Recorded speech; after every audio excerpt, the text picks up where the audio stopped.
Hello there. This morning I have an unboxing of a Willowdale 12-inch rigid heddle from Amazon. It is made in China. It is $160 delivered. I ordered it day before yesterday. It came yesterday. So 1 day delivery, really amazing. That was cool. So made in China. So if you have a problem with that or Amazon, that is what it is what it is. But yeah, so I'm just gonna tell you what I think about this so far. So you open the box and right away you're gonna notice there is no packaging, which is a little alarming. However, when I looked over the loom, there were basically just two tiny nicks that I found. Nothing was damaged. It's amazing. It was just, it's in really good shape. Because it has a handle here. So, you know, when you pick up this handle, it's all going to go, yeah.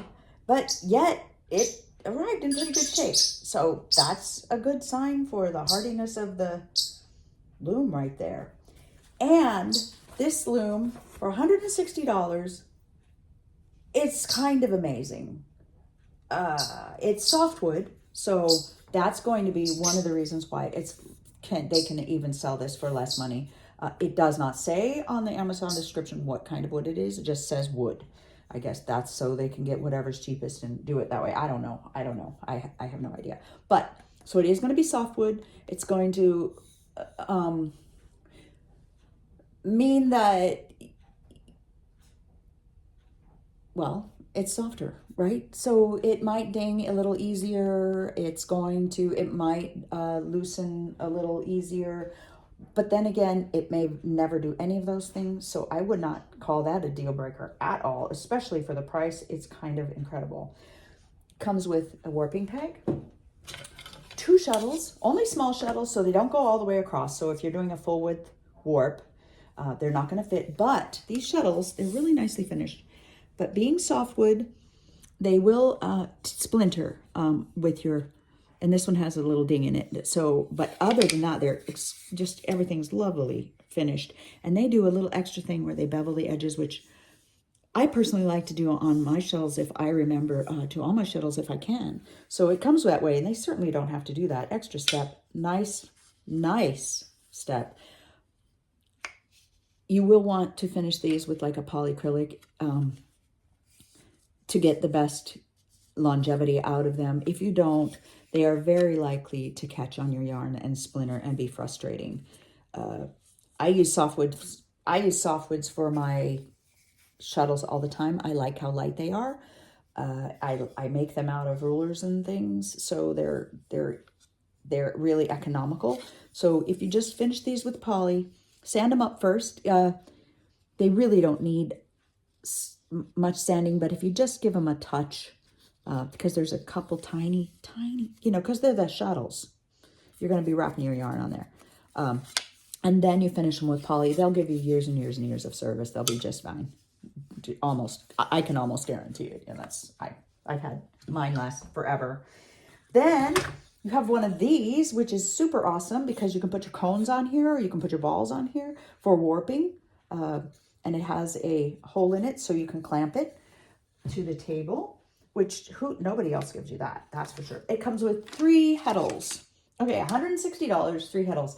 These 3 heddles, 30, 60, 90, would cost you, well, at least 90s. But this one, okay, say that comes with a room. It costs you at least 60, maybe $80 for just 2 more heddles with one of the big brands, which makes it an amazing starter kit for someone on a budget who can't afford that or doesn't think they need it or just needs a small sample loom to throw to take to a thing, or you want to get a kid started, and kids, they like it or they don't.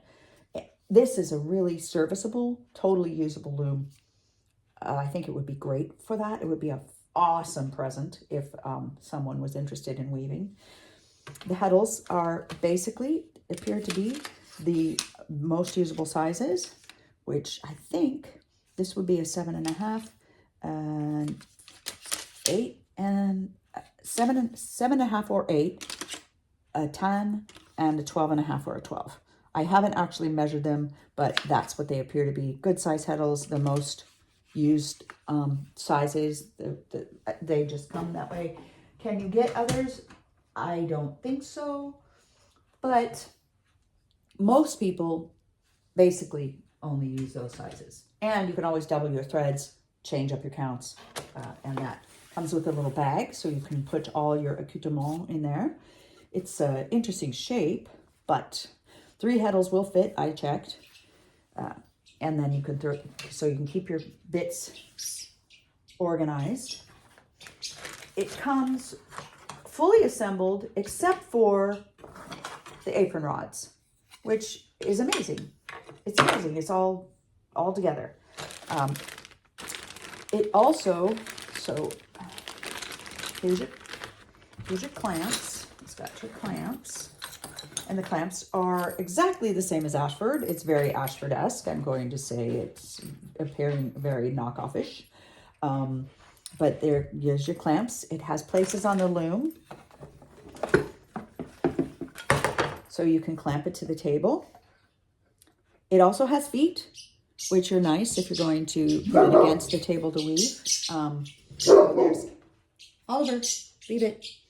There's a place in the front and in the back for your clamps. And then, of course, places for your clamps in your warping peg and your yarn holder.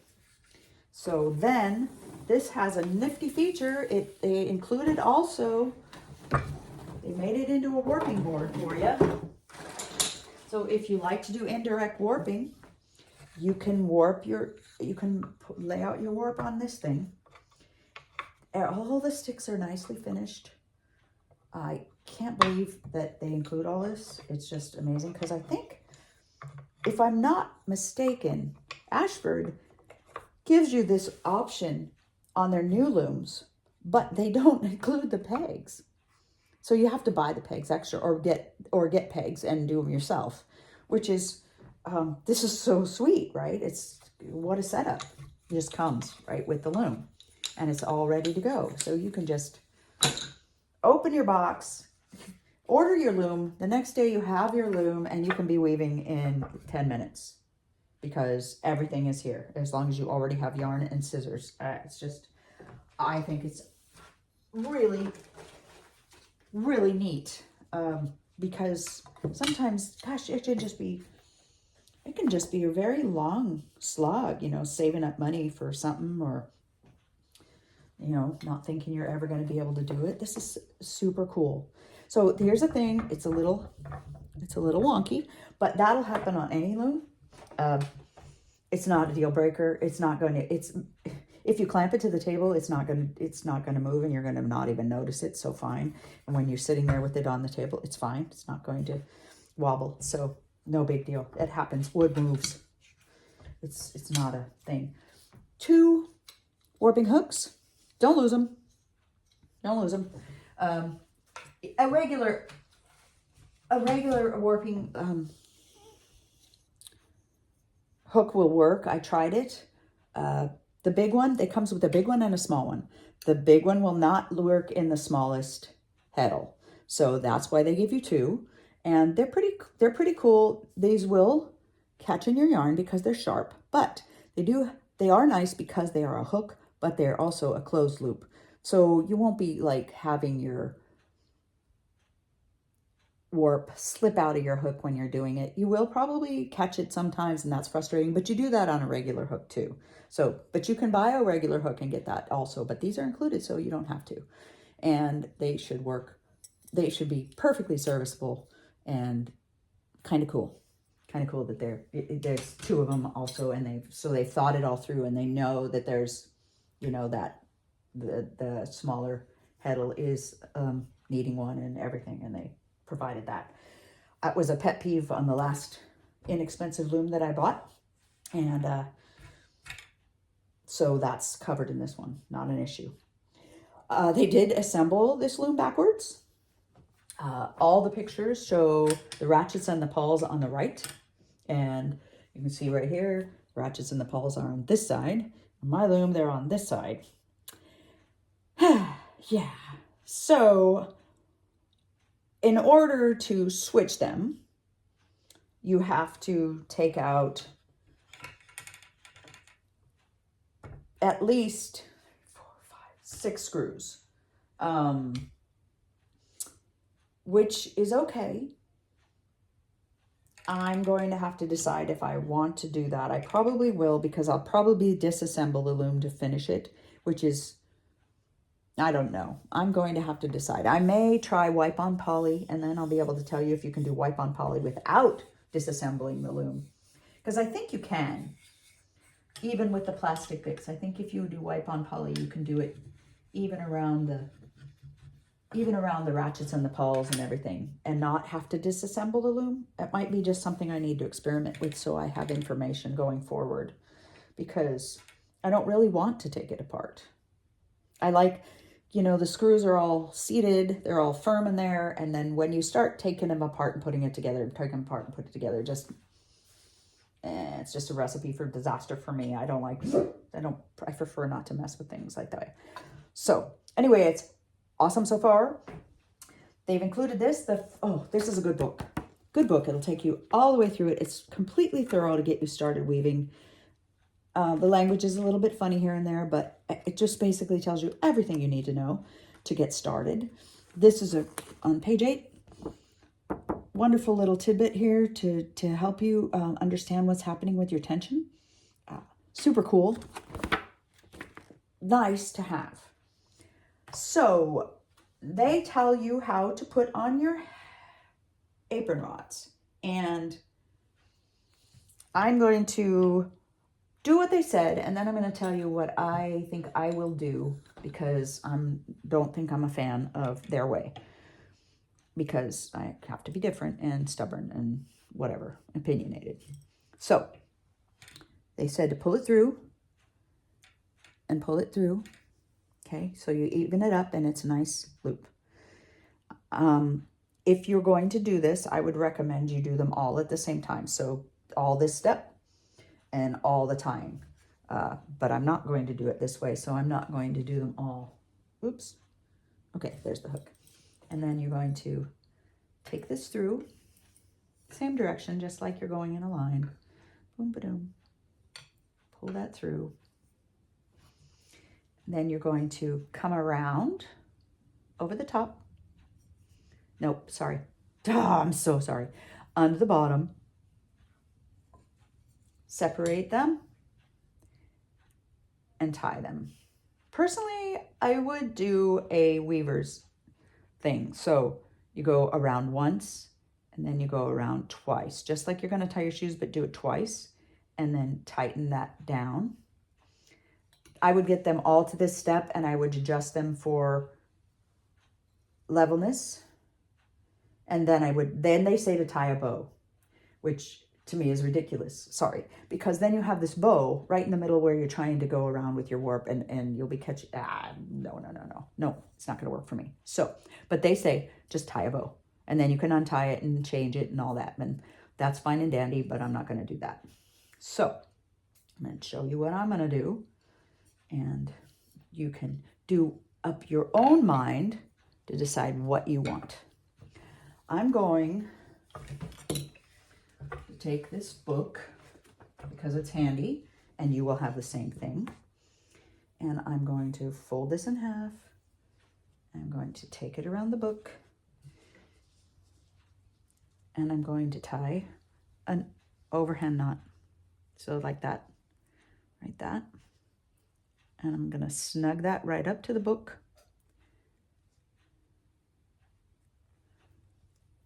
Like that. And I'm going to do that with all of them. I'm going to take a little glue.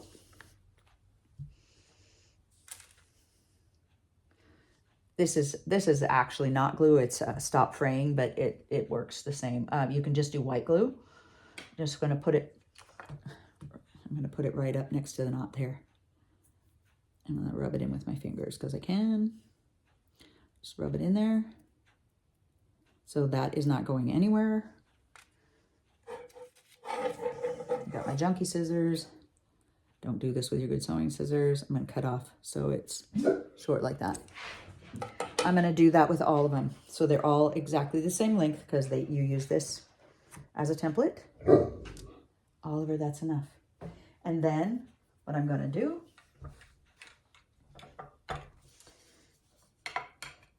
is I'm going to start in the middle.